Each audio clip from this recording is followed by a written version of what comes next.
Olá, amigos. Vamos começar mais uma live em alguns instantes. Priscila já chegou, a minha companheira de live nesta noite. Olá, olá, aqueles que estão entrando agora. Boa noite. Vou só fixar o tema aqui para vocês, para que a gente possa começar as nossas discussões.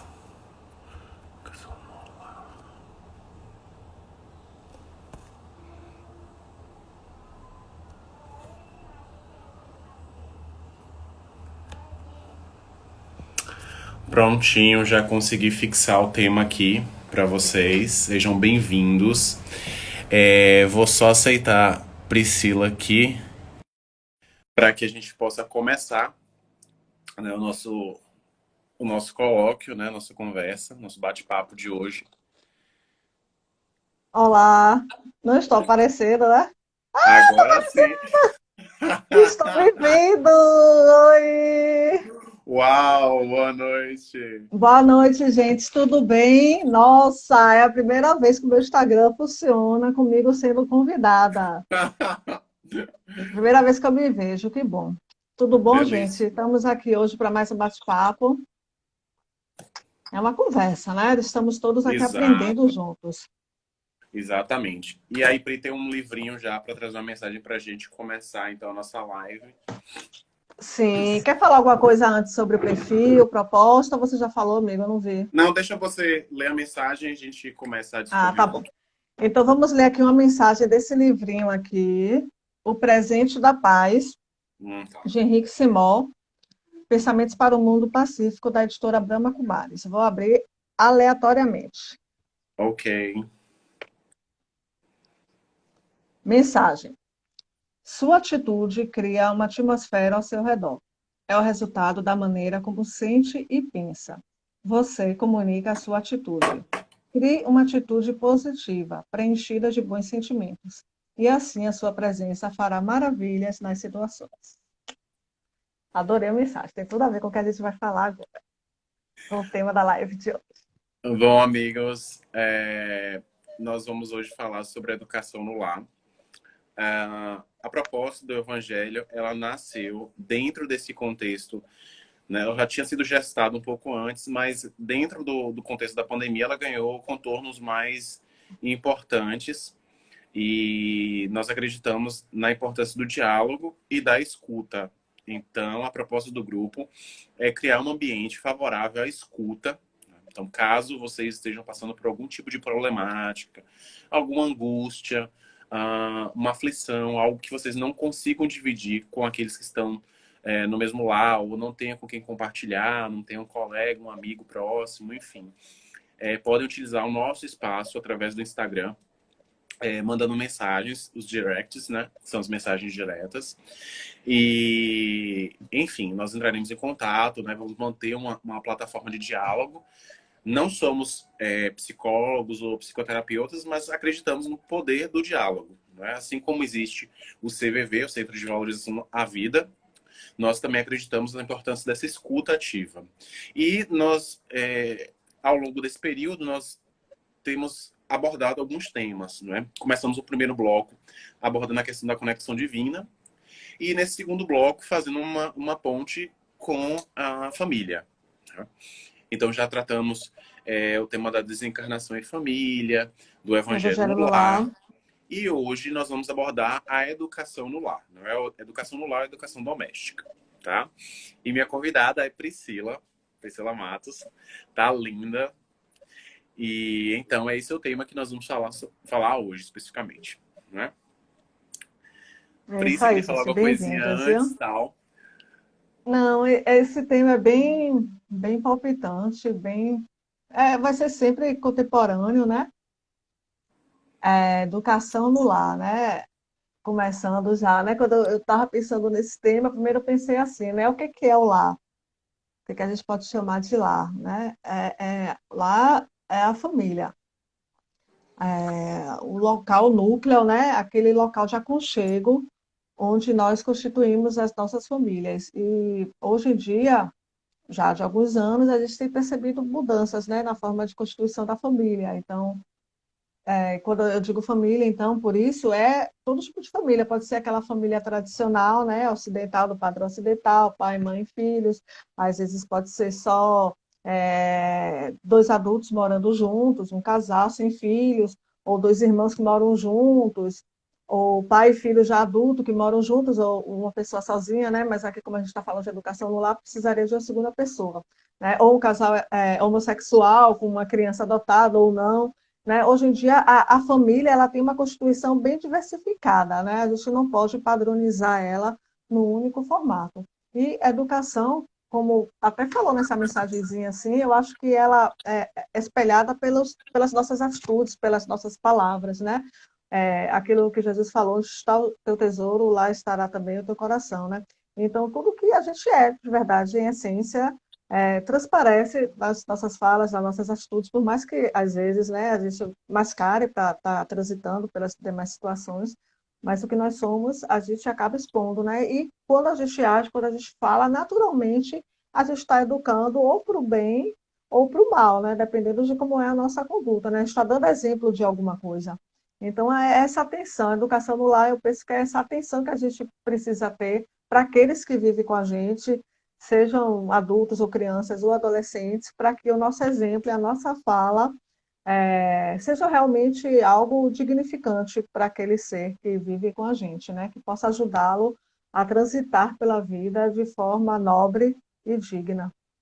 Exatamente. Então, a proposta hoje, então, é falar um pouquinho da educação. Nós fizemos, como de costume, algumas enquetes, não é? Algumas perguntas que nos guiaram em torno desse tema. E quase que unanimemente, né, houve uma resposta favorável em torno da educação. Né? Ou seja, essa proposta dessa educação. E é claro que há uma pesquisa muito forte, né? Priscila, como comentou, acerca da educação, falando desse tema tão contemporâneo, tão presente na atualidade, mas ao mesmo tempo que não tem ainda ganhado a devida importância, não é, dentro dos cenários que nós temos observado. Né? Porque a educação ela vai muito além do que a proposta em torno do desenvolvimento intelectivo, né, intelectual, cognitivo, racional. A educação abrange uma série de componentes. Né? Daí o fato de nós termos colocado, por exemplo, a educação no lar. Né? Porque é uma educação que, não só nesse ambiente intuitivo, intelectivo, mas também uma educação que traz consigo outras variáveis, outros componentes, como nós vamos observar hoje, e que são indispensáveis, né, para o processo educacional.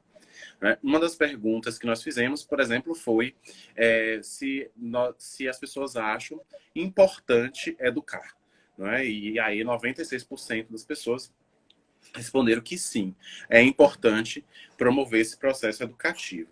E aí eu já queria começar estimulando o Pri nesse sentido de traçar alguma conexão dessa educação com o princípio que até então é conhecido, ou seja, a educação nesse sentido formal, não é? Da educação, talvez nesse entendimento. Mas, ao mesmo tempo, será que as barreiras da educação somente ficam restritas ao ambiente escolar, por exemplo? O que você acha, Pri? A educação ela só tem essa vinculação ali em torno dos muros da escola, da faculdade? O que seria essa educação no sentido lato, né? No sentido mais amplo? Não, de jeito nenhum, né? A gente começou aqui falando sobre o que seria o lar, né?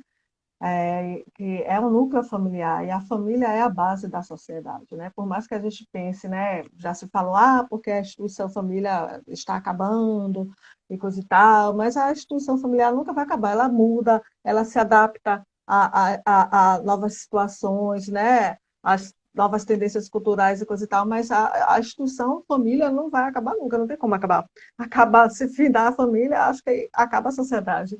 A família é a base, é o núcleo básico, é o laboratório da sociedade, né? Onde os indivíduos crescem e se desenvolvem para a sociedade. Então, a educação na escola, até historicamente, se a gente fosse fazer estudos, históricos, antropológicos, veio muito depois, porque já existia lá no seio da comunidade, né?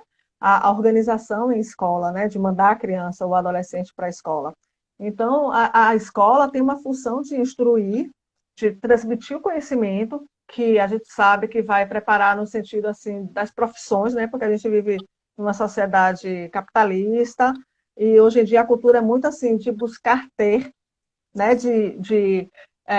Conquistar uma profissão e comprar uma casa e casar e ter filhos e ter o carro do ano e um monte de coisa, iPhone, tênis, pá, roupa de marca. É a cultura tradicional ocidental contemporânea, né? Do ter, do consumismo e coisa e tal. Então, a escola, ela assume muito essa função de preparar os estudantes para o vestibular. Você vê que agora está a discussão, né, em torno do Enem, tem, não tem Enem, tem ou não tem, que é uma coisa importante, preparar para o trabalho. Mas a educação é algo que vai muito além disso, né? Quando a gente pensou no tema educação no lar, a gente pensou em termos de educação moral, que é aquela educação que vai despertar as potências da alma, né? A gente falou em uma das lives, acho que foi a da Essência Divina, né? Que nós somos feitos à imagem e semelhança de Deus, que nós somos a essência divina. Então a gente já tem uma luz que é inata a gente, porque se a gente é centelha divina, a gente tem luz dentro da gente. Exato. Jesus, exato. E, inclusive, Jesus falou, brilhe vossa luz. Então, se ele falou, brilhe vossa luz, a gente entende que já existe uma luzinha ali, que está meio cinzinha, pá. Ela precisa só brilhar, né? Exato. Então, a educação, eu acho que vem nesse sentido de nos ajudar a fazer brilhar essa luz, educar para a vida, educar para despertar mesmo as potências mais nobres, assim, da alma, que esse trabalho a escola não faz, né? Infelizmente, ainda não Uau. faz. Nós, inclusive, fizemos uma inserção, não é? Uma intervenção aí com uma fala de Maria Montessori, né? Ela que foi uma eminente, não é? Importante estudiosa, não é? Foi a primeira mulher a se graduar em medicina na Itália. E ela passou a dedicar, então, parte da vida dela ao estudo de crianças especiais, não é? Crianças que tinham algum tipo de necessidade especial e que eram marginalizadas. Então, Maria Montessori passa a dedicar a esse ensino então infantil e a lançar programas de formação pedagógicos, né, que até hoje repercutem. Né? Nossa cidade, por exemplo, Salvador, tem escolas montessorianas. E Priscila falou uma coisa muito importante, muito interessante, dessa educação muito acirrada, muito competitiva, individualista, e isso tudo parece ser um contrassenso ao próprio postulado, né, a própria contribuição trazida por Montessori, né, nesse sentido de uma educação mais global, mais integrativa, colaborativa, que de alguma sorte tem feito falta, né? Está ausente nesse diálogo dessa escola contemporânea. Então, assim, você acredita, Pri, que a educação ela esteja também sofrendo esses abalos, esteja se desestruturando nesse cenário de contemporaneidade? Porque você falou um pouquinho de uma imagem em torno da família, não é? Há uma corrente que diz que a família está se desestruturando, né? Está perdendo importância, assim como o casamento e outras instituições. Será que a educação estaria também dentro dessa corrente também fadada a esse sucesso, estaria entregue às traças? Como é que você enxerga essa educação nesse modelo contemporâneo? Né? Assim, Lembrando que primeiro, Maria né? Montessori disse isso, né? Foi uma contemporânea do século XIX, né? Então, assim, ela trouxe contribuições aí no século XIX, início do século XX, não é? E a educação, então, como é que você enxerga esse processo? Vou falar, mas só voltando aqui um pouquinho na questão da família, não é que a família esteja se desestruturando, a família está se adaptando, né? Há pensadores Não, e coisa e tal que isso. falam que a família está se desestruturando, mas assim, no meu Eu tô entender, aí, ela está se adaptando à pronto. contemporaneidade mesmo, mudando. Tem que Minha mudar mesmo, posição não é que ela tudo que esteja evolui muda. desestruturada. Eu só estou transmitindo É, que existe uma corrente exato. que afirma que a família está se É. desestruturando, o Estado, o casamento, e a educação com essas deficiências que nós enxergamos hoje. Seria que ela estaria sofrendo esse processo de estruturação? Ou assim como você disse que a família está se adaptando também? Como é que você enxerga Eu esse? acho, assim, eu não sou nenhuma doutora em educação, mas meu olhar, pelo que eu observo e converso com pessoas, até educadores, coisa e tal, é que a educação, no modelo que a gente tem hoje, que é um modelo mais rígido e coisa e tal, ela está fadada a terminar, né? A educação nas escolas, né? Inclusive as próprias crianças, se a gente conversa com as crianças e com os adolescentes, eles não aguentam mais esse modelo de ficar sentado não sei quantas horas na cadeira, uma matéria atrás da outra, decorativa, né?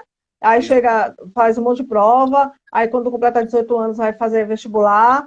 Para que tudo isso? Hoje os adolescentes estão se questionando com relação a isso, as crianças. Para quê? Por que eu tenho que fazer isso? Por que eu tenho que estudar isso? Qual a importância disso na minha vida? E E o isso que, com que isso vai aplicabilidade, né? agregar para o meu ser? Então, assim, os adolescentes estão se questionando e é cada vez mais difícil. Quando a gente conversa com as famílias relatam para a gente que é cada vez mais difícil convencer uma criança a ir para a escola. Eu, quando era pequena, minha mãe mandava eu ir para a escola. Eu acho que nenhuma criança fica super feliz de ter que ir para a escola, né? Mas a gente ia mais. Hoje em dia, eu percebo que existe muito mais resistência pelo método de ensino, mas eu acho que os próprios Sim. profissionais da educação estão tomando consciência disso e estão buscando se renovar, porque tudo está se renovando no mundo, as pessoas estão se renovando. Então, a Exato. tendência natural é que as instituições mudem também. Com ela, muda a família, muda a educação, muda tudo. Graças É a Deus, como mudar o para Liz melhor. colocou, né? Elas podem estar se desestruturando para se reconstruírem, para adquirirem novos formatos, né? É nesse sentido que Exatamente, graças a Deus, poderia né? Mudar entender. para evoluir. Exato. Teve uma pergunta que a gente fez também, né? Eu pelo menos fiz lá no meu bloco, ou no meu perfil, se as pessoas acreditam, né, que a educação é apta a mudar o mundo. E todos responderam que acreditam que sim. Né? Eu acho muito interessante isso, né? Que é aquilo que Gandhi falava, né? Seja a mudança que você quer ver no mundo. E todos falam isso, né? Que a mudança se dá por um processo educativo, né? Mas é a educação, primeiramente, do próprio indivíduo, porque eu só posso educar o outro quando eu me educar. Né? Aí entra aquela coisa, né? Eu vou falar aqui de crianças, mas isso vale, como eu falei no início, para adultos que moram sozinhos também. Não adianta eu estar falando alguma coisa, não faça isso, não faça aquilo, e eu estar fazendo aquilo. Aí eu lembrei agora, assim, de uma história de Gandhi, né? Que é real, que dizem que teve uma mãe uma vez que foi levar uma criança para Gandhi, acho que ela estava com alto índice de glicose no sangue, coisa e tal, e ela queria que Gandhi desse um conselho para a criança, né? Aí Gandhi parou, olhou assim para a cara da mãe, disse, volte aqui daqui a algum tempo, né? Falou lá o tempo. Aí passou seu tempo, essa mãe volta com a criança, leva para Gandhi. Aí Gandhi para, olha para a criança e diz, não coma mais açúcar. E só. A mãe olhou assim na cara gigante. Falou assim, você mandou esperar o tempo, né? Então eu ajudo que você vai amadurecer, vai dar aqueles mega sermão e coisa e tal, e só tem isso para falar pro meu filho.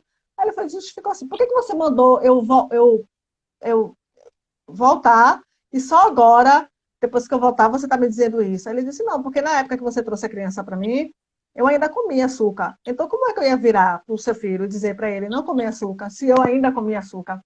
Então, assim, eu estou trazendo essa história porque Gandhi ele tinha esse método de educar as pessoas, né? Ele se impunha o sacrifício antes mesmo das outras pessoas ao redor dele, né? Foi assim no processo de independência da Índia, de conquista lá dos direitos dos povos lá da África do Sul, né? E coisa e tal.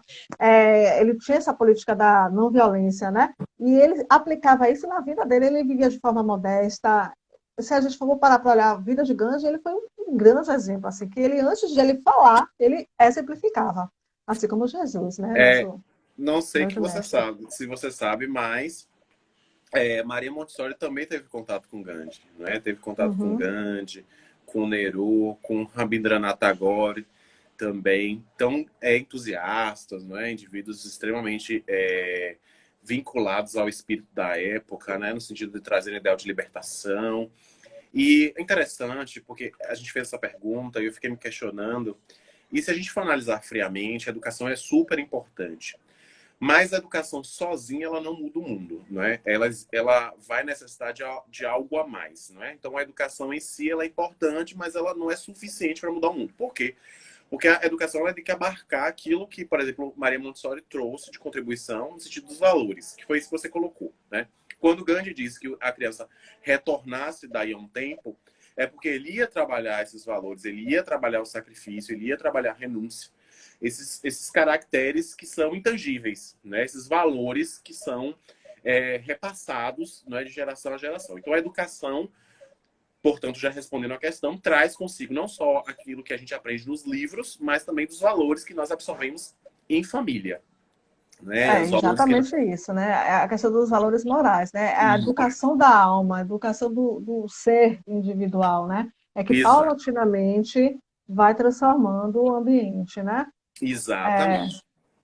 A gente tem que ter em mente, assim, né, quando a gente pensa em educação no lar, né, que a criança que a gente vê dentro de casa, o adolescente que está em casa, às vezes fazendo birra no celular e coisa e tal, ele é o adulto que vai estar lá na frente das instituições, que vai estar na política, que vai estar trabalhando na agricultura, na mídia, na arte, seja lá onde for, vai começar ali, dentro de uma família. Então, assim, por isso a importância da educação no lar. Porque se a gente não transmite valores, se a gente educa o menino só para ele ter sucesso numa profissão, às vezes ele vai ter sucesso numa profissão, mas ele vai ser uma pessoa extremamente feliz, uma pessoa arrogante, uma pessoa sem valores, Frustrada, uma pessoa desonesta, entendeu? Então, assim, a educação para os valores morais, para os valores que ajudam o ser a ser uma pessoa de bem, uma pessoa que vai agregar dentro do universo, realmente, entendeu? Então, assim, e a quem é que educação no lar, efetivamente ensina isso? Né? Quem é que a efetivamente... família, a família que ensina, né? Então, a responsabilidade dos pais aí, né?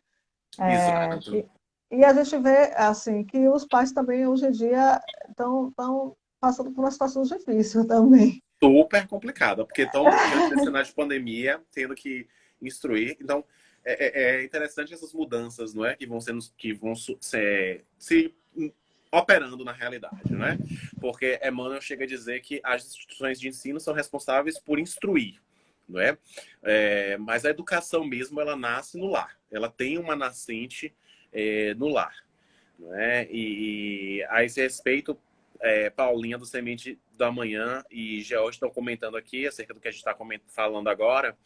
E Paulinha colocou que viu o E de desafio viver o de desafio encontrar uma de conseguir uma escola escola. construtivista, não é? Desenvolver Uhum. potencialidades. E eu acho interessante que você colocou esse negócio de cadeiras fixas. Maria Montessori trabalhava muito com esse ideal de fluidez, né? Assim, uma educação integrativa, trabalhando nas potencialidades, como o George colocou aí. Ela entendia que a criança ela falava uma língua própria, e isso é verdade, né? Porque se você colocar, se você puser várias crianças de diferentes nacionalidades, com certeza, em pouco tempo, essas crianças vão dialogar. De uma forma intuitiva, lúdica, elas vão conseguir dialogar. Algo que a gente não consegue fazer. Né? Se nós fôssemos colocados em uma sala, ficaríamos completamente introvertidos. Né? Cada um falando uma língua diferente, uma espécie de torre de Babel. Para a criança, isso não acontece. Para a criança, isso é muito diferente. Né? A criança consegue processar e absorver esse ambiente lúdico de uma maneira muito mais intuitiva, mais fácil, né? Daí o entendimento, né? Às vezes as crianças brigam e depois elas se entendem rapidamente. Tudo para a criança funciona de uma forma muito genuína, muito verdadeira, muito fluida, fluida, né? Então isso é importante, né? Essa É, vinculação educacional que vai acontecendo respeitando o indivíduo, não é? A liberdade do próprio indivíduo. E aí eu vou até agora fazer as vezes do advogado do diabo e vou começar a fazer algumas colocações aqui para você dentro desse cenário, né? Que você trouxe algumas indagações, algumas reflexões. Eu acho que é super interessante, algo que o próprio Eric Fromm, não vai nos trazer, né? Ele diz que o indivíduo pós-moderno, nós, não somos livres. Tá? Isso porque essa imagem de liberdade, não é? Ela é muito vendida nos outdoors, nas campanhas, e essa liberdade ela está muito atrelada ao consumo, não é? Ou seja, você é feliz, não é? Se você associar a uma necessidade que foi satisfeita, não é? Ou seja, eu tenho algo e essa necessidade satisfeita vai me conduzir à felicidade, não é? Essa escola que então essa educação então que se vincula a essa competitividade, não é? É preciso que eu seja o primeiro, não é? E esse individualismo que vai se acirrando, vai se espelhando na sociedade, de uma certa forma vai retroalimentando o sistema, não é? Vai sufocando as nossas possibilidades, não é? Como o Gerard colocou, à medida que a gente vai envelhecendo, a gente vai ficando mais duro, mais ressequido. Né?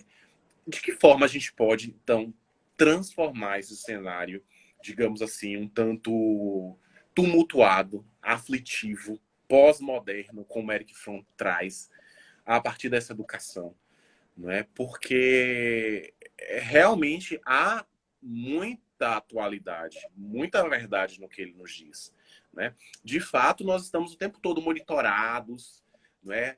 Há programas, inclusive, que fazem essa referência, né? Michel Foucault trouxe essa referência também do vigiar e punir. Então, há uma certa forma de divulgação de uma liberdade que não é plena, não é realmente a liberdade. Será que a educação real ela poderia nos libertar efetivamente? Sim, mas a educação que a gente está falando é educação no lar. Eu acho que por mais que a escola, você trouxe o exemplo aí de Maria de Montessori, teve outros colaboradores para a educação, né? Piaget, o próprio Kardec, Pestalozzi e tantos outros que trouxeram contribuições maravilhosas para o ambiente escolar e que muitas escolas adotam, ainda não é uma maioria, mas tem muitas escolas que adotam, mas por mais que a escola esteja bem instrumentalizada para a educação do indivíduo, a educação começa no lar, dentro de casa, com os pais, com a família que o cerca. Então, assim, quando a gente tem consciência, os pais têm consciência da sua importância enquanto pais, pessoas que estão ali para educar um indivíduo que estão sob sua tutela, maior a possibilidade de sucesso nesse empreendimento que é o educar a alma, né? E Fromm, você falou aí de Fromm, ao mesmo tempo que ele traz essa questão de que nós não somos livres, ele fala isso por conta do sistema capitalista, que é um sistema extremamente competitivo e que sufoca o ser humano. A gente acha que é livre, mas a gente tem aquela coisa de ver uma coisa nova, uma marca nova de qualquer produto aí Isso, quer comprar, se não exatamente. compra, fica Se naquela prende. angústia, entendeu? Já não tem um monte de fica naquela angústia, é isso que aprisiona o indivíduo. Então, Eric Fromm, ele traz uma contraproposta, que ele fala que do amor no sentido mais universal, da educação pelo amor e para o amor, que começa dentro de casa. Como o Quando a Geoff gente colocou aí, tiver, né? Essa liberdade quando a gente ilusória, né? tiver, Precisamos libertar exato, nossas almas das prisões sociais.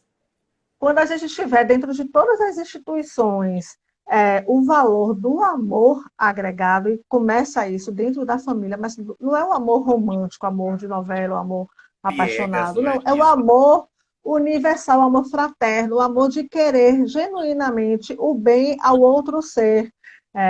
Quando a gente estiver incrustado em nós esse amor, a gente vai estar educando o outro indivíduo, e a gente vai estar transformando o mundo. Então, hoje, o papel dos pais, eu falei aqui que os pais estão vivendo uma situação complicada porque está todo mundo meio perdido, os adultos também estão meio perdidos. A gente vive uma geração em que muitas pessoas assim, da nossa idade, algumas mais velhas, correram atrás de ter filho, tiveram filho, coisa e tal, mas eles vêm de uma geração que tinha outros valores e a gente está no meio de uma outra geração que se inicia em uma mudança de valores. Então, a gente não aprendeu a ser pai, não tem bula de remédio dizendo como é que vai ser pai. Existe instinto, graças a Deus, existe o instinto materno, existe o instinto paterno, mas a gente comete alguns deslizes que são naturais nesse percurso, porque o ser humano está em conflito, o ser humano de uma forma geral, pai, mãe, qualquer Exato. pessoa no mundo, eu estou em conflito, você, todo mundo está em conflito. São os Ô, conflitos Pri, da vida moderna. você fala um pouquinho desse contexto pós-moderno, né? Isso é interessante Uhum. porque essa pós-modernidade significa que há características da modernidade, não é? Dessa produção em larga escala, dessa competitividade que não foram superadas. Então a gente está numa época muito difícil, não é? Uma zona mesmo de transição. A gente não tem uma referência muito forte nesse sentido, né? Daí a gente falar desse contexto então pós-moderno. Né? Geó É chega a brincar, contemporânea. estamos no limbo? Parece que estamos, né? Porque é uma zona Parece que mesmo de sim, total. transição, né? O limbo nessa crença cristã seria esse local É, intermediário, né? total, livro total. Mas Então, você fez é a uma esperança, irmão. excelente analogia, exatamente. E aí, É, só fala. complementando um pouquinho aqui, estamos nesse contexto pós-moderno, então, há essa dificuldade, não é? Essa competitividade, estamos no contexto capitalista, não podemos negar isso, há uma necessidade de pagar as contas, os boletos continuam chegando, e os pais têm cada vez mais ocupações, não é? Jornadas duplas, às vezes triplas, e muitas vezes essa educação familiar, ela fica relegada à escola, a babás, a cuidadoras, enfim. Como é que você percebe a inserção desse amor dessa forma? Será que a escola vai conseguir suprir o lugar da família, uma babá, de repente, uma cuidadora. Como é que fica esse processo, então, dentro desse cenário pós-moderno, capitalista em que nós estamos inseridos? Não, amigo, escola nunca vai suprir nada, nem babá nunca vai suprir nada. A responsabilidade é do pai e é da mãe. É aquela história, quem pariu Mateus, que balança o berço, entendeu? Assim, Leonardo Boff também, que é um filósofo, um grande pensador brasileiro, ele fala muito sobre a questão do afeto. Ele diz que nós somos seres essencialmente afetivos. Então, assim, não é para parar de trabalhar para cuidar do filho, não. Mas, assim, quem quiser parar de trabalhar, ótimo. Mas, assim, se não tem condições de parar de trabalhar, porque realmente tem a necessidade de trabalho, de se sustentar e coisa e tal. Mas os momentos que está com o seu filho, que podem ser vários, de manhã, quando acorda, na hora do almoço, na hora do jantar, ou no final de semana, estar presente verdadeiramente e existe uma relação de afeto verdadeira entre todas as pessoas daquela família, né? Porque é isso, o amor transforma, não tem muito o que falar assim, quando a gente fala de amor, né? Parece piegas, mas é isso. É o amor que transforma. Então, se nós somos seres essencialmente afetivos, que nesses instantes que nós estejamos na convivência em família, que a gente dê qualidade a esses instantes, que a gente não deixe que a educação faça papel, ou a catequese, ou a evangelização em casa espírita, ou seja lá o que for, tudo isso vai complementar uma educação que está dentro de um programa que os pais estabelecem. Eu vou dar minha educação em casa, vou colocar na catequese porque eu acho interessante, vou colocar na evangelização espírita porque eu acho interessante, vou colocar no balé, no inglês, seja lá o que for, e vão dar uma complementação na educação. Mas a responsabilidade primordial para formar um indivíduo, um cidadão de bem, um homem de bem, um homem e mulher de bem, é do pai e da mãe. Entende? Não tem para onde Exato. Até correr. Paulinha fez um comentário interessante, né? Ela abrindo um pouquinho da vida dela, nesse testemunho assim, bem honesto, falando desse contexto de pandemia, não é? Quando ela então tem que se defrontar com os filhos, uma realidade totalmente adversa, porque ela tem alguma ocupação, ela trabalha na área de saúde, e ao mesmo tempo vendo o avanço que é a presença, ela dizer que é preciso a gente se libertar antes, os pais, para depois efetivamente também conduzir os filhos nessa ideal de libertação, que foi aquilo que você chegou até a comentar, né? Exatamente. Que os pais Mara precisam complementou educar-se que também. qualidade não é quantidade, não é? Qualidade, não é quantidade. Ao mesmo tempo, eu estava vendo uma reportagem já há alguns anos, uma jovem que se dividia em múltiplas tarefas, né? Inglês, aula de violino, aula de alemão, a educação física, a escola. E você, à medida que ela falava, você entendia que a rotina dela era extremamente extenuante, né? Uma rotina muito pesada, muito dura. E eu fiquei me questionando qual era o tempo que essa criança tinha para ficar com os pais. Muitas vezes os pais utilizam, né, dessas fugas, né, sob o pretexto de educar, né, de preparar os filhos para o mercado, né, colocando uma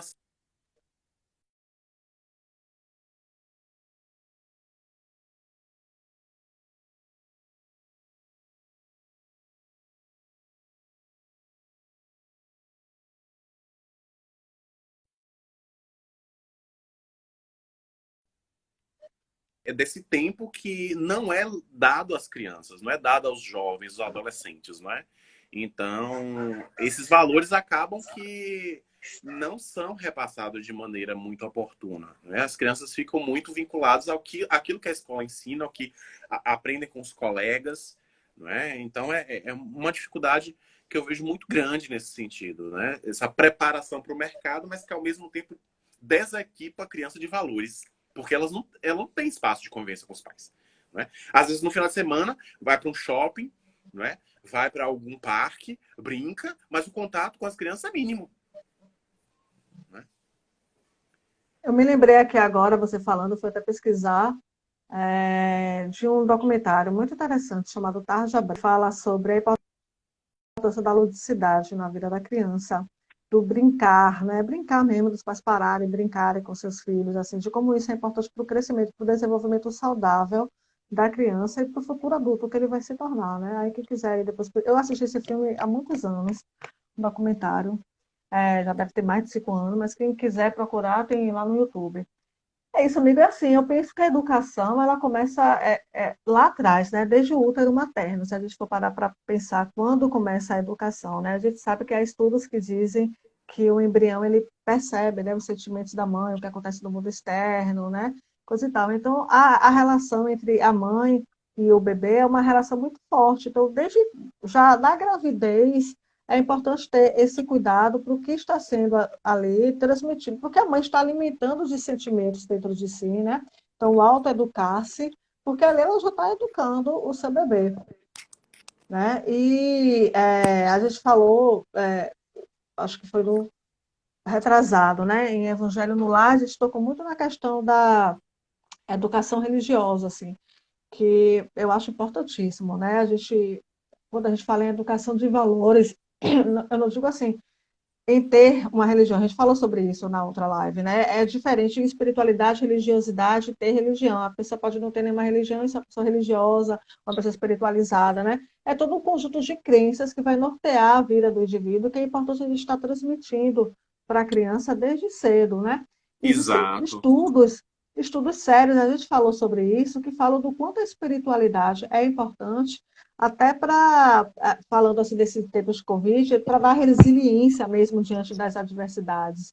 Então, quem tem alguma espiritualidade tem muito mais facilidade de adaptar-se à mudança, de ter flexibilidade, de resistir, superar e criar respostas criativas ante as adversidades. Então, é muito, muito importante, desde pequeno, a gente dar um direcionamento religioso mesmo para a criança, né? A gente falou na outra live que a gente escolhe a roupa, a gente escolhe a escola, a gente escolhe os cursos que vai fazer, a comida que vai comer, por que não dar uma orientação religiosa? Quando ele Exatamente. crescer, tiver discernimento e quiser escolher uma outra corrente religiosa para seguir, ele segue. Mas, assim, é importante a gente, dentro de casa, estar conversando sobre Deus, conversar.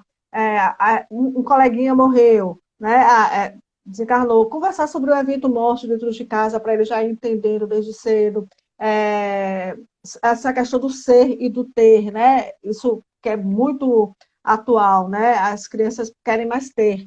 Então, educar para os valores mesmo, né? Pensar assim, o que é importante eu ser na vida, né? É sobre tolerância, é sobre perdão, sobre dividir os brinquedos, né? Desde cedo, sobre caridade, né? Levar no orfanato, separar brinquedo e levar junto para o orfanato, entendeu? É bom a criança ter essa Exato. vivência. Esse conhecimento, essa educação que é importante, como Lívia está colocando, né? Joana traz essa reflexão, né, do ensino religioso. Olha, E eu eu me achei. lembro, quando eu era criança, rapidinho, né, meus pais me levavam, às vezes eles iam nos alagados fazer distribuição de alimentos. Eu me lembro disso até hoje, às vezes eles iam em orfanatos também distribuir brinquedos, roupas. Eles me levavam eu e minha irmã. Isso é algo que me marcou tanto que até hoje, eu adulta, eu gosto de fazer trabalho social, eu gosto de distribuir. E eu fico pensando, será que se meus pais não tivessem me levado lá atrás para participar dessas atividades, será que hoje eu seria uma pessoa assim? Talvez até não viesse assim me desenvolver ao longo do tempo, mas isso foi fundamental para o que eu sou hoje, eu ter Claro. tido essa vivência na minha infância, entende? Claro, com certeza. E até a Angélica comentando aqui que, apesar das dificuldades, ela sempre se preocupou muito com a educação dos filhos, não é? Ou seja, em acompanhar as crianças. Eu acho que isso é super válido, né? Mara chega a comentar aqui que esses Uhum, valores são os que definem as crianças. E aí, nesse perfeito. sentido, nós fizemos até um post com relação a esses valores que vão se formando desde a infância. E um estudo foi feito com algumas crianças e para detectar se elas eram preconceituosas, né? Então elas tinham que falar alguma coisa super desagradável a uma outra criança, né? Que, por exemplo, fosse estrangeira, fosse imigrante, enfim. E aí muitas crianças, a totalidade delas, na verdade, se recusou a fazê-lo, né? Inclusive uma delas se emocionou muito e disse que ela não poderia agir daquela forma porque ela já foi tratada de maneira similar, né? Ela já foi maltratada, ela já foi humilhada, né? E ela não queria que outra criança passasse pela humilhação que ela passou. Então, ela não poderia de forma alguma humilhar outra criança, né? Outra pessoa. E aí a gente percebe que a criança ela não tem preconceitos, né? Que esses preconceitos eles vão se formando a partir dessa ausência de valores sólidos, né? Dessa empatia, do respeito, do amor, da tolerância, como você colocou. Então a gente percebe que os pais têm esse papel fundamental, a escola também tem sua contribuição, os cuidadores também, mas os pais, sobretudo, para justamente transmitir esses valores, como você colocou, né? De repente fazer com que a criança entre em contato com outros universos e perceba que ela tem uma condição relativamente confortável, mas que existem outras crianças que não possuem essa mesma condição, que precisam de uma atenção também. E aí desenvolve-se o senso de coletividade. A sustentabilidade das relações, ela vem muito dessa empatia, dessa capacidade que nós Uhum. temos de nos colocar no lugar do outro e perceber que temos deficiências, precisamos ser satisfeitos, mas o outro também. Então, educar é um desafio por conta disso, porque é uma exposição, né? Quando o pai se propõe a educar, né? O pai e mãe se propõe a educar, eles estão se expondo, eles estão ali se apresentando à criança, não na condição de um ser infalível, que não são, mas tentando da melhor maneira possível fazer com que esses valores possam ser conduzidos até a vida adulta, como é o seu caso, como você apresentou, porque vai ser importante que a criança mais tarde identifique esses referenciais, não é?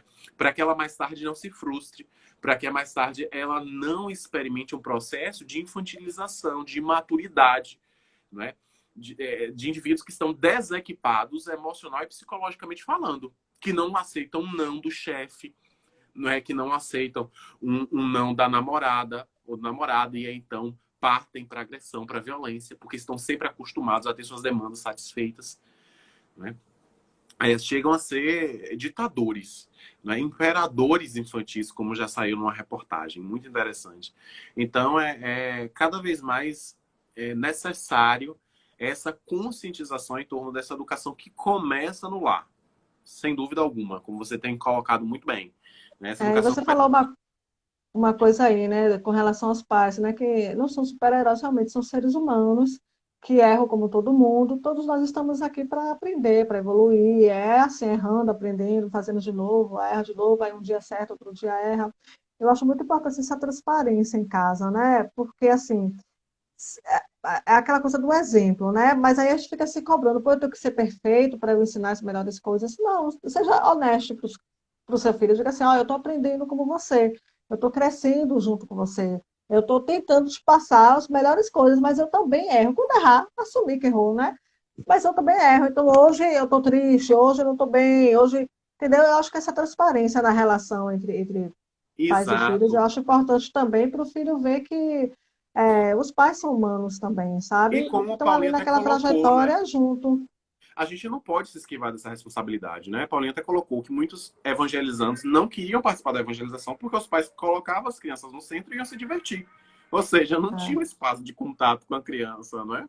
E Mara O comenta exemplo aqui é que, muito importante, né? não é? E Mara até comenta que a de criança é um diamante bruto que pode ser lapidado ou dilapidado, né? Depende do exemplo, dos valores. Exatamente isso. Ou seja, a criança é essa rocha bruta que vai sendo trabalhada, vai sendo moldada. Joana de Ângeles fala a mesma coisa, não é? Que a criança é uma argila que vai sendo ali esculpida pelos pais, pelos valores que são transmitidos pelos pais. E Pri, você falou um pouquinho no início sobre Jesus, né? Sobre a figura de Jesus, né? Uma figura extremamente importante para a nossa história, que não tem ainda a devida atenção, né? Em diversos meios, mas que, apesar de tudo, tem valores impolutos, valores muito claros, valores muito compreensíveis, acessíveis, né? E em determinado momento, Jesus acolhe também as crianças, não é? O ideal de pureza, não é? Naquela fala que ficou bastante caracterizado, né? Deixai que venham as minhas criancinhas e não as impeçais, porque delas é o reino dos céus, né? Qual é a lição que nós podemos aprender com Jesus? Jesus foi um pedagogo, poderíamos dizer que ele foi um pedagogo, né? Porque Hannah Wolff diz que Jesus foi o psicoterapeuta por excelência. Né? E será que nós poderíamos utilizar de uma forma comparativa e entender Jesus também como um pedagogo? Eu acho que sim, amigo. Eu acho que Jesus foi o pedagogo também por excelência, né? Porque Ele ensinava, ele sabia buscar na linguagem do povo da época, nos costumes do povo da época, os elementos necessários para facilitar a compreensão deles. Daí as parábolas, né? Ele pegava exemplos, né? O pescador, o agricultor, falava, o pastor. Então ele pegava exemplos da realidade cotidiana daquelas pessoas, falava numa linguagem simples, em forma de história também, porque história tem um poder muito grande de prender a atenção, né? A gente, quando ouve uma história, a gente fica curioso ouvindo assim a história. Então, essa história tem essa capacidade de prender a atenção, né? Esse elemento lúdico.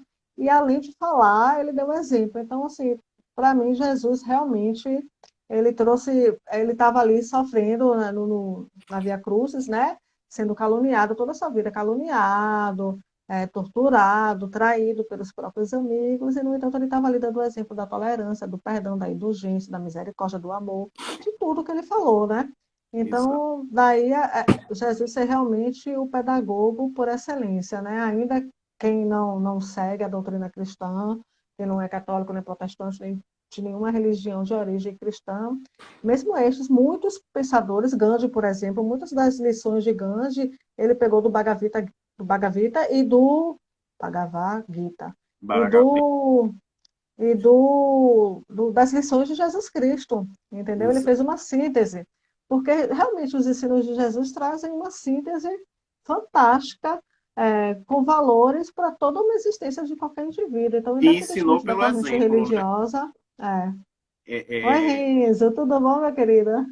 e como Mara Colega do colocou, né? trabalho. Sem o exemplo é muito difícil educar, né? Chega-se ao ponto de estabelecer, né? Educar é educar-se. Quem não é educado está impossibilitado de educar, né?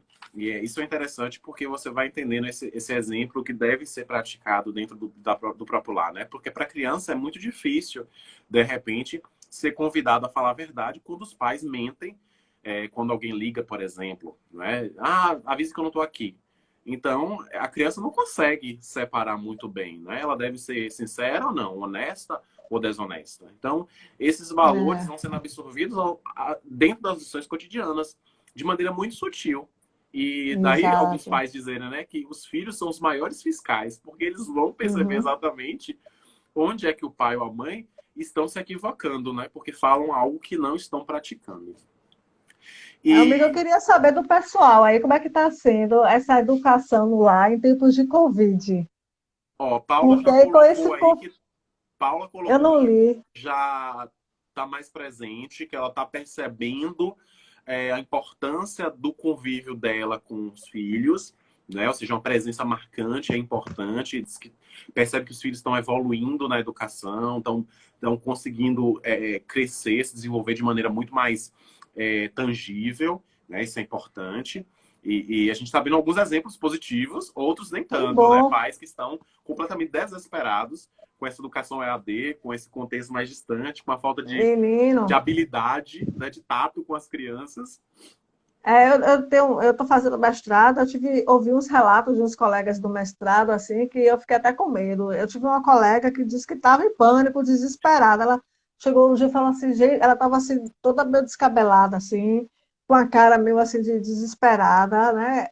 Aí ela falou assim, gente, o povo está aí falando que esse momento é um momento ótimo para os pais se reaproximarem dos filhos e não sei o que, não sei o que, não sei o que. Eu não sei quem foi que inventou esse negócio, porque está sendo horrível, está Mas, sendo horrível. Essa convivência o dia inteiro com criança de 7, 8 anos, não sei o que, eu não sei mais o que inventar para esses meninos. Aí eu fiquei me perguntando assim, não, e ela é uma menina assim bem tranquila, né? E nas aulas presenciais que a gente teve antes, e teve outras colegas também que relataram isso. Hoje mesmo eu ouvi um relato de uma outra colega, ela disse que uma amiga dela disse que o filho dela surtou dentro de casa, começou a gritar, a chorar, dizer que não aguentava mais. E assim eu fiquei realmente pensativa, né? Porque se por um lado a gente tem alguns pais que estão conseguindo lidar bem com essa questão, tem outros que realmente estão passando por por dificuldades, porque dificuldades. Exatamente.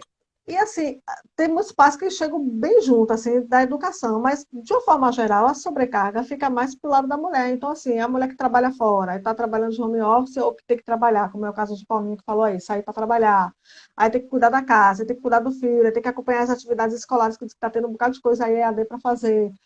É muita coisa realmente, entendeu? Então realmente está difícil. Mas teve uma coisa que eu vi um dia no Instagram, não me lembro em que página foi, falou uma coisa interessante, que quando passar esse período do Covid, nós adultos, a gente vai se lembrar do estresse, do medo,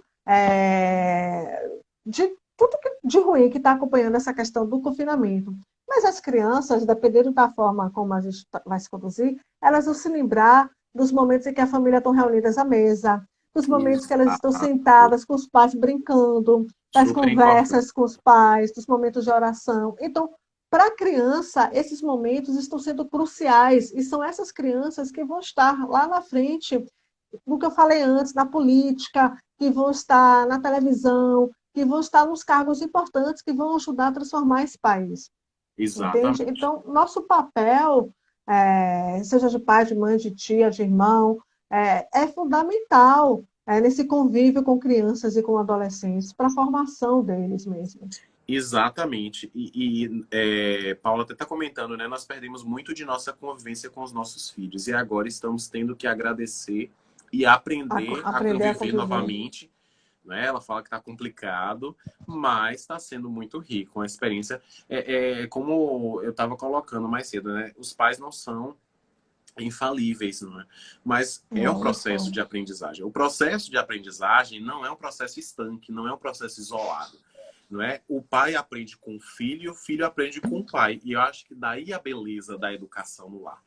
Porque a riqueza está justamente nesse propósito de esse aprendizado mútuo, né? Porque nós também aprendemos muito com as crianças, né? Com a ingenuidade, com a pureza, com a fluidez com que elas encaram circunstâncias, com a simplicidade com que resolvem problemas.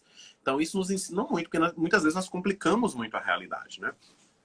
E eu acho que é importante nós tocarmos num ponto que você já falou no início, né? Que é uma revisão educacional, né? Educação muito voltada para o T, para a competitividade, para o individualismo, ceder espaço para a educação do ser, não é? Do fazer, da convivência, do conhecer, a importância de conhecer a nossa própria essência. Não é? De os pais conhecerem as suas deficiências, os filhos acompanhar esse processo também. E essa educação para o ser, para que ele possa estar mais preparado, mais equipado, psicologicamente falando e emocionalmente também, para as adversidades, porque todos nós as enfrentaremos. Não é? O fato de nós termos muitas facilidades, as satisfações, de certa forma, nos entorpecem, nos iludem. Não é? Fazem com que nós acreditemos que o mundo seja de uma outra forma, talvez um conto de fadas. Isso não é verdade. A verdade, a realidade, ela é muito diferente disso. Então, a educação para o ser é a educação também que prepara o indivíduo, dá a importância desses valores, não é? Como nós comentamos no início, né? Desses valores que vão sendo ali cultivados, né?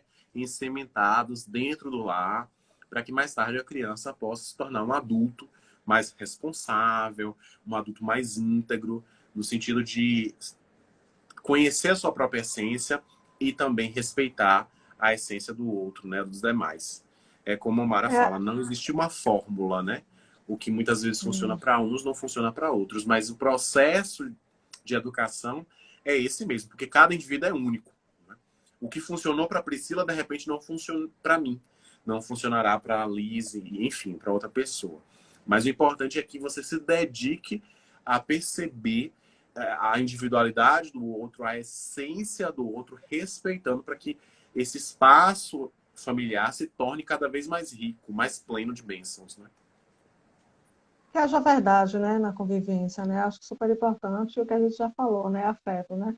Lembrando que se nós somos seres essencialmente afetivos, acho que em algum momento da nossa caminhada, pelas frustrações que tivemos, pelas dificuldades da vida, coisa e tal, às vezes a gente vai arrefecendo um pouco essa dimensão afetiva do ser. Então, deixar que essa nossa dimensão afetiva desperte e nos envolva, né? Porque a gente não tem como fugir, eu acho, da nossa essência. Se nós somos essencialmente feitos à imagem e semelhança de Deus, nós somos centelhas divinas, a gente é amor.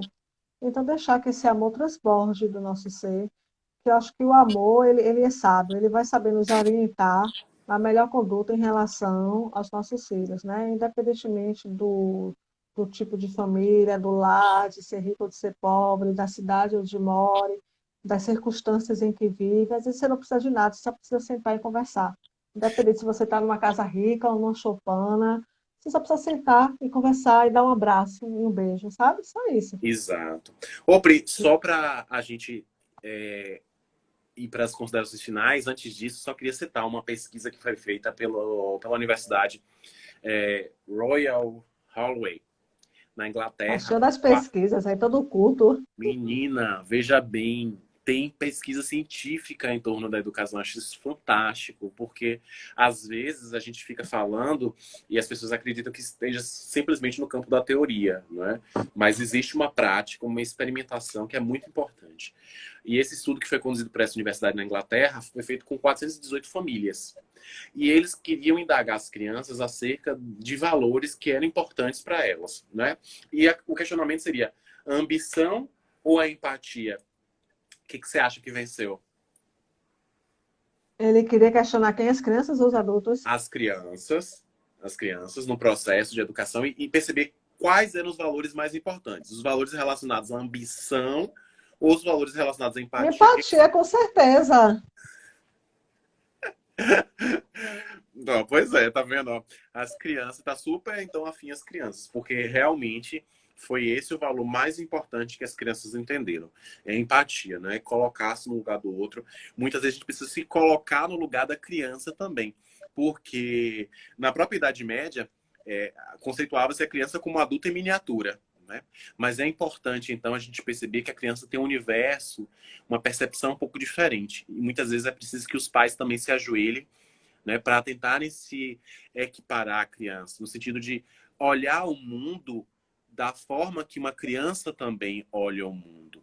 Não é porque tentar muitas vezes falar e trazer para a criança alguma realidade talvez possa ser difícil, mas quando você se ajoelha, quando você se coloca num patamar similar à criança, você passa a ver o mundo também da forma como ela enxerga, né? E a relação não vai ser de cima para baixo, vai ser uma relação equiparada, né? Estou aqui com você para que nós É, possamos crescer juntos, desenvolver juntos, né? os estudos sobre a educação falam que um dos requisitos para o bom educador é a humildade, né? E considerando que o pai, quem convive com a criança, né? Que às vezes tem avós, outras pessoas da família, né? Eles, todos que convivem com a criança são educadores. Então é importante ter humildade, realmente, como você falou, né? Humildade para falar a linguagem da criança, para perceber que a gente erra também. Para dizer E não, agora como tem o Mara está para colocando. dizer não, colocar limite quando for necessário. E uma coisa que Exato, eu vou falar aqui agora, né, porque a gente já está pertinho de acabar, a gente lembrar assim que, porque nem todo mundo tem filhos, né? Por exemplo, eu não tenho filhos, mas assim lembrar que nós somos educadores onde quer que a gente esteja, porque a nossa exatamente. conduta expressa alguma ideia. Então, esteja eu no trabalho, esteja eu no elevador, esteja eu no trânsito, no supermercado, em qualquer lugar, a nossa conduta está dizendo alguma coisa. Tem gente que está vendo a gente, às vezes tem outro dia, logo tem pelo menos um mês isso, quando estava começando a ser obrigatório o uso de máscaras. Aí eu fui aqui na frente do prédio, tem um rapaz que vende fruta. Aí eu atravessei a rua e desci sem máscara. Aí tinha um casal passando com as crianças e eles estavam todos com máscara, inclusive as crianças. A criança parou, olhou para mim e disse: Mamãe, mamãe, ela está sem máscara. Aí eu levei aquele susto, virei e disse: eu estou sem máscara, eu estou errada e não faça isso. Então, assim, aonde a gente estiver, a gente está educando. Entende? Tem Exatamente. gente que está observando a gente, vendo a nossa conduta. Então, para a gente ter cuidado com aquilo que a gente fala, que às vezes a gente fala muita besteira, a gente se deixa levar pelas opiniões aí, que tem um monte de gente dando opinião na rede social, falando do que sabe e do que não sabe, porque tem uma necessidade absurda de estar dando opinião para tudo. Então, a Exato. gente está falando, às vezes, besteira. Então, tem cuidado com o que a gente faz, com o que a gente fala, porque o nosso exemplo ensina, tanto para o bem como para o mal. Entende? Exatamente.